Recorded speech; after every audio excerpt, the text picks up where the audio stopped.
Assalamualaikum warahmatullahi wabarakatuh.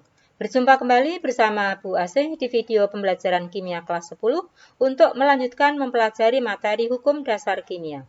Dan pada bagian yang ketiga ini kita akan membahas hukum perbandingan berganda.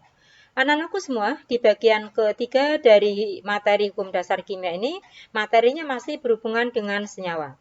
Dan dari pembelajaran sebelumnya kita sudah tahu bahwa senyawa itu terbentuk dari gabungan dua unsur atau lebih dengan perbandingan massa unsur-unsur pembentuknya tertentu dan tetap. Dan dari beberapa senyawa, ternyata ada senyawa yang terbentuk dari dua jenis atom unsur yang sama, namun memiliki rumus kimia yang berbeda, karena jumlah atom penyusunnya berbeda. Perhatikan beberapa senyawa berikut ini. Natrium dan oksigen bisa membentuk senyawa natrium oksida maupun natrium peroksida. Nitrogen dan oksigen bisa membentuk senyawa nitrogen monoksida, dinitrogen monoksida, nitrogen dioksida maupun dinitrogen pentoksida. Sedangkan besi dan klor bisa membentuk senyawa besi 2 klorida maupun besi 3 klorida, dan masih banyak yang lainnya. Nah, John Dalton, seorang ilmuwan dari Inggris, ini tertarik untuk mempelajari unsur-unsur yang dapat membentuk lebih dari satu senyawa. John Dalton melakukan penelitian dengan membandingkan massa unsur-unsur pada beberapa senyawa, contohnya pada oksida karbon dan oksida nitrogen. Dan berdasarkan penelitiannya, ternyata perbandingan massa unsur-unsur tersebut pada setiap senyawa membentuk suatu pola keteraturan. Pola tersebut dinyatakan sebagai hukum perbandingan berganda yang menegaskan bahwa kedua unsur yang dapat membentuk dua senyawa atau lebih akan memiliki perbandingan komponen yang mudah dan sederhana. Nah, sekarang perhatikan massa unsur-unsur dalam oksida karbon dan oksida nitrogen berikut ini. Yang pertama kita lihat dulu pada oksida karbon. Perhatikan, karbon dan oksigen bisa membentuk senyawa CO maupun CO2. Untuk massa karbon yang sama, yaitu sama-sama 1 gram. Kemudian massa oksigen, di sini pada senyawa CO dan CO2 adalah 1,33 gram banding 2,66 gram. Ternyata kalau ini kita bandingkan, kita bulatkan adalah 1:2. Jadi berarti untuk massa karbon yang sama, yaitu sama-sama 1 gram, maka perbandingan massa oksigen dalam kedua senyawa tadi merupakan bilangan bulat dan sederhana. Demikian pula pada oksida nitrogen. Nitrogen dan oksigen bisa membentuk senyawa NO dan NO2. Jika massa nitrogennya dibuat sama, yaitu sama-sama 1 gram, dan massa oksigennya di dalam NO adalah 0,875, di dalam senyawa NO2 adalah 1,75, maka perbandingan massa oksigen ini dalam NO dan NO2 adalah 1:2. Ini pun merupakan angka yang bulat dan sederhana. Nah, agar lebih jelas, perhatikan perbandingan unsur-unsur pada setiap senyawa berikut yang juga membentuk pola keteraturan.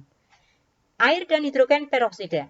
Perhatikan untuk massa yang sama, yaitu hidrogen, sama-sama 2 gram. Massa oksigennya di sini 16, di sini 32. Maka O pada senyawa air dan hidrogen peroksida adalah 16:32 atau 1:2. Ini pun ternyata merupakan bilangan bulat dan sederhana. Perhatikan pada senyawa tembaga 2 oksida dan tembaga 1 oksida. Untuk massa yang sama yaitu oksigen, sama-sama 16 gram. Ternyata perbandingan massa tembaganya pada CuO dan Cu2O adalah 63,5 banding 127 atau 1:2. Ini pun merupakan bilangan bulat dan sederhana. Nah, berdasarkan pola keteraturan pada berbagai senyawa tersebut, maka John Dalton menyimpulkan bahwa apabila dua unsur dapat membentuk lebih dari satu senyawa dan massa salah satu unsur tersebut tetap atau sama, maka perbandingan massa unsur yang lain dalam senyawa-senyawa tersebut merupakan bilangan bulat dan sederhana. Pernyataan ini dikenal sebagai hukum perbandingan berganda atau hukum kelipatan perbandingan atau hukum Dalton. Oke, agar lebih jelas, perhatikan contoh soal berikut ini. Unsur A dan B dapat membentuk dua macam senyawa. Senyawa 1 mengandung 40% unsur A dan senyawa 2 mengandung 25% unsur A. Tentukan perbandingan massa unsur B sehingga mengikuti hukum perbandingan berganda. Seperti biasa, kita tulis apa yang diketahui. Di sini diketahui senyawa 1 dan senyawa 2 sama-sama mengandung unsur A dan B. Unsur A pada senyawa 1 40%, senyawa 2 25%. Otomatis unsur B-nya adalah Supaya 100% berarti unsur B-nya ada 60%, unsur B yang kedua ada 75%. Yang ditanyakan adalah perbandingan massa unsur B sehingga mengikuti hukum Dalton. Jadi B1 banding B2 ada berapa? Supaya mengikuti hukum Dalton. Supaya mengikuti hukum Dalton, maka massa unsur A harus dibuat sama. Nah, sekarang untuk menyamakan unsur A, kita tulis terlebih dahulu untuk perbandingan massa unsur-unsurnya.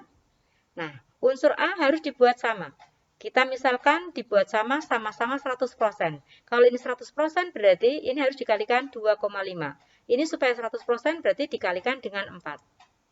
Nah, maka unsur B-nya pun demikian. Ini dikali 2,5, ini dikali 4. Maka hasilnya adalah demikian.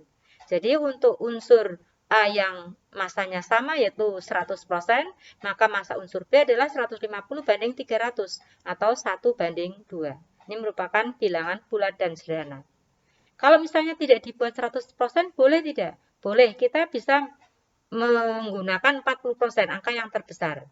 Maka supaya 40%, berarti ini harus dikalikan dengan 1,6.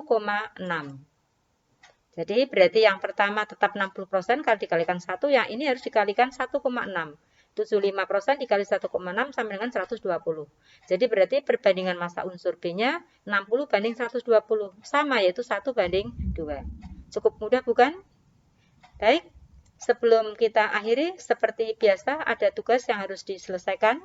Silakan dikerjakan di buku tugas dan diupload ke Teams. Ingat selalu batas waktu pengumpulannya.